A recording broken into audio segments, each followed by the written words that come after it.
আজকের গল্প বাবা হওয়ার স্বপ্নটা আর পূরণ হলো না।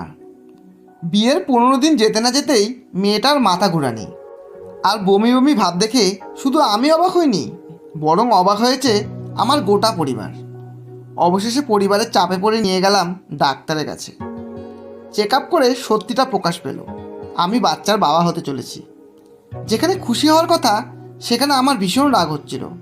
মেয়েটিকে বাড়িতে নিয়ে আসলাম। মেয়েটার চোখে চোখ রেখে জানতে চাইলাম, সত্যি কি এই বাচ্চার বাবা আমি? মেয়েটা চুপ করে আছে, কোনো উত্তর নেই। মাথায় হাত বুলিয়ে সাহস দিলাম, ভয় পেও না, আমি তোমাকে ত্যাগ করব না। শুধু একজন পুরুষ হয়ে সেই পুরুষকে ধিক্কার জানাবো যে আমার স্বপ্নটা পূরণ হতে দেয়নি। মেয়েটার চোখ দিয়ে শুধু জল ঝরছে, কাঁদতে কাঁদতে হেসকি উঠে গেছে তার। কান্নার আওয়াজ আমার অন্তর ভেঙে টুকরো টুকরো করে দিচ্ছে। আমি মেনে নিলেও আমার পরিবার কিন্তু মেয়েটিকে মেনে নেয়নি। তাই এখন আমি আমার পরিবারকে ছেড়ে অন্যত্র বাড়ি ভাড়া নিয়ে থাকি। চাকরিটাও বদলি করে নিয়েছি। মেয়েটি এখন কেমন যেন বোবা হয়ে গেছে। বাড়িতে একা একা মন মরা দিয়ে থাকে সারাক্ষণ, কোনো কথা বলে না। কাঁদতে কাঁদতে চোখের নিচে কালো দাগ পড়ে গেছে। হঠাৎ এক গভীর রাতে মেয়েটি হু হু করে কেঁদে উঠেছে। আমি চমকে গেলাম। জেগে দেখি মেয়েটা আমার বুকের উপর মাথা রেখে চোখের জলে আমার গেঞ্জি ভিজিয়ে ফেলেছে। তার চোখ মুছে দিয়ে আবার বুকে জড়িয়ে নিলাম।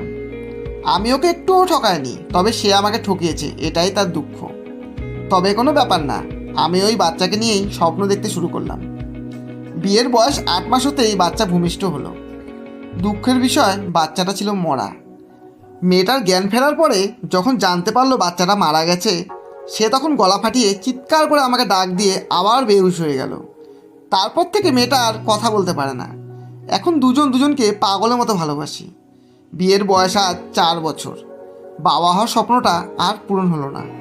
তবুও সারাদিন পরিশ্রম শেষে যখন ডিম লাইটের আলো নিভিয়ে মেয়েটা আমার বুকের উপর মাথা রাখে, বিশ্বাস করুন আমি তখন স্বর্গের ছোঁয়া পাই।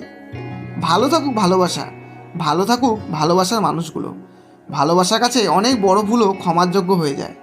ভালোবাসুন, কিন্তু কিছু গোপন না রেখে সত্যি বলে। ধন্যবাদ।